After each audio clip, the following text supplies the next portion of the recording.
the one, not the first moment, but one of the first serious, big, huge, large moments that you had.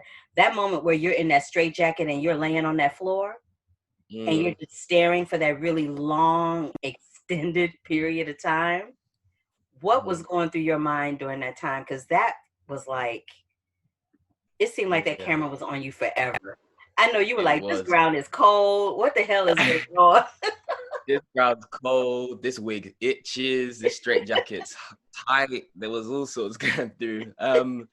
Nah, really and truly, all this kicking and screaming's gone. It's now, this is it. You've just accepted your fate. You're like, this is the life that I'm living. There's no one else with me. I'm abandoned. I'm left for dead, essentially. That's what we really wanted to kind of get with that shot.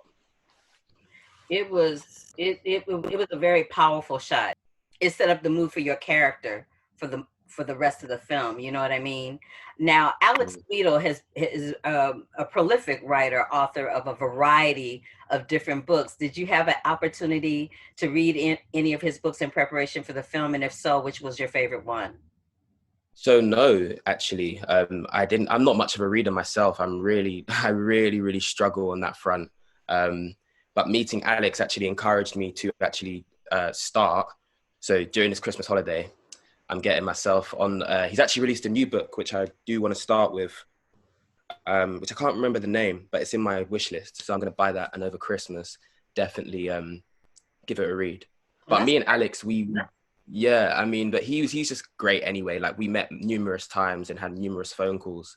So for me, in terms of preparation, it was just one-to-one contact with him that really helped. what was the best piece of advice that you got from Alex and from Steve McQueen? Because this is your big first thing, right? This is a big deal for you. This is Hmm. this is your first big thing. You working with an Oscar winner. You working with this guy who's like the bomb.com in terms of authors, who's had this really rough childhood and now is having this wonderful adult life, pretty much free of all that stress and strife. So what was that like for you to speak to those men, those black men, those successful black men in this place, in this point in time, in preparation for your part? It was inspirational. It was inspirational to be in these rooms with such with such pioneers. I couldn't wish for anything else, honestly.